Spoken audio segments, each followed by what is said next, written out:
Now, the amount of hate I had on a couple of videos ago because I said 220 minus your age for working out your max heart rate. So yesterday I was asked this question of one of my subscribers. I want to start the video by saying that this is my personal opinion. Now, the amount of hate I had on a couple of videos ago because I said 220 minus your age for working out your max heart rate. Whilst it was a short video, I didn't have time to explain every method.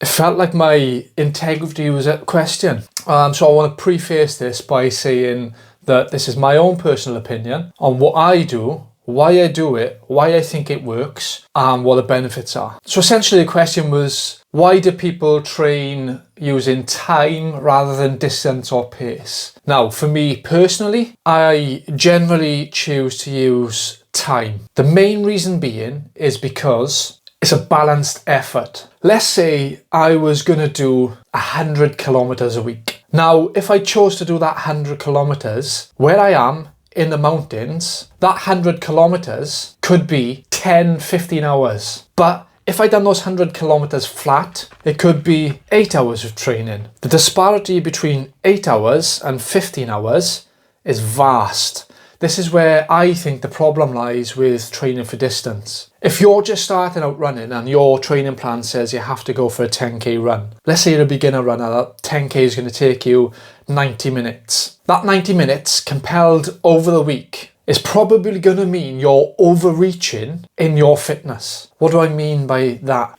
For me, as an ultra runner, it's all about time on feet and having an understanding that 100k a week hilly looks different to 100k flat. Therefore, you can tailor the hours. So rather than saying you're going to go and run 100k a week, break it down an hour. Because probably if you're training for distance, your fitness, especially if you're a beginner runner, you're going to be overreaching. Slowly but gradually, you can increase that time that you're on your feet. And then when it comes to training for races, later on in the training plan, you can do distance-based efforts like 3 times 2 kilometers. Or as I like to use in my marathon pace block, 4 times 4 kilometers at marathon pace. But essentially in the base phase, you want to be training for time on feet. That way it's accurately measured. Set amount a week and it's not going to differ. Because if you choose a distance, I guarantee your time on feet is going to be all over the shop. And essentially that leads to consistency, right? If you're training for time, you could start it at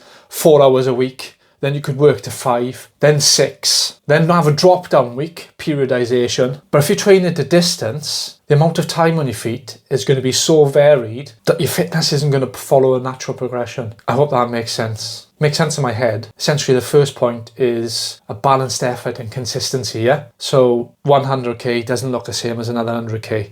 It'll be different in time.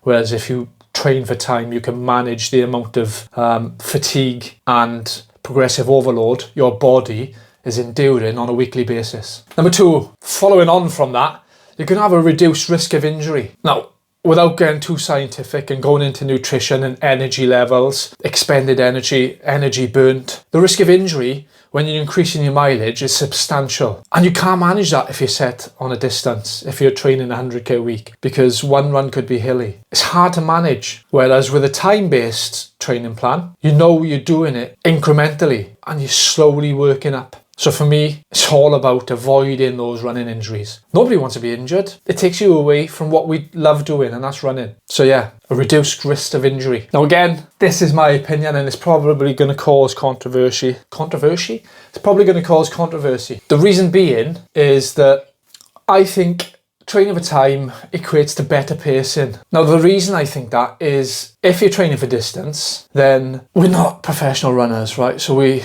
running isn't our job. It's certainly not my job. And if you're watching this YouTube channel, I don't think you're a professional runner. So therefore, there's massive time limitations, yeah?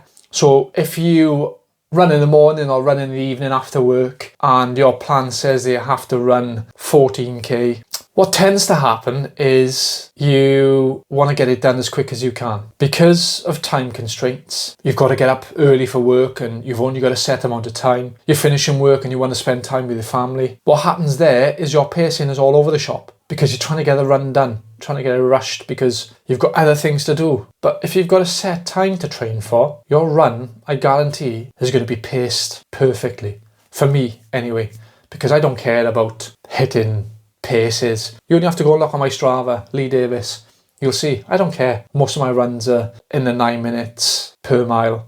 Running for time allows me to forget the time constraints and hitting a set distance. So therefore, it equates to me having better pacing. Now, the third point is massively relevant to the question I was asked, because further down in the comments, they mentioned the fact that they're a new runner and the anxiety of actually understanding what to do or hitting certain paces is frightening. The third point for me is the mental strength that you get from training for time. You're not being anxious about hitting set paces or getting your run done in time. If you train for time, all those worries are gone. So mentally, you're going to be in a better place, without a shadow of a doubt. Now, whilst I might have some hate for saying that I train for time rather than distance, I'm not the only person that does it. It's well known in the running world. The Hansen method uses it. Hansen method focuses on running for time rather than distance,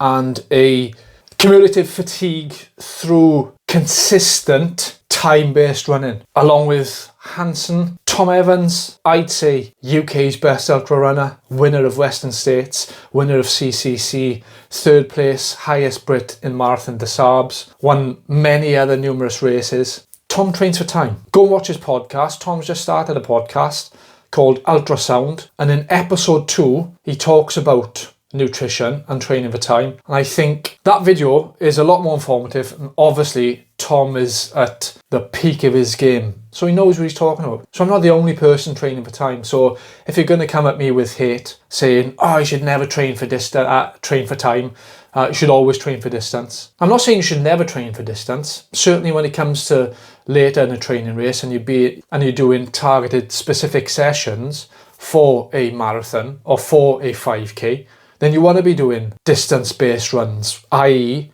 1k repeats or 3 blocks of 4k at marathon pace. But 90% of the time, pun intended, you want to be training for time. So there you have it. I hope this video has given you a little bit of information on why training for time over distance could be a good model that you take on, especially new runners, especially in the early phases of training.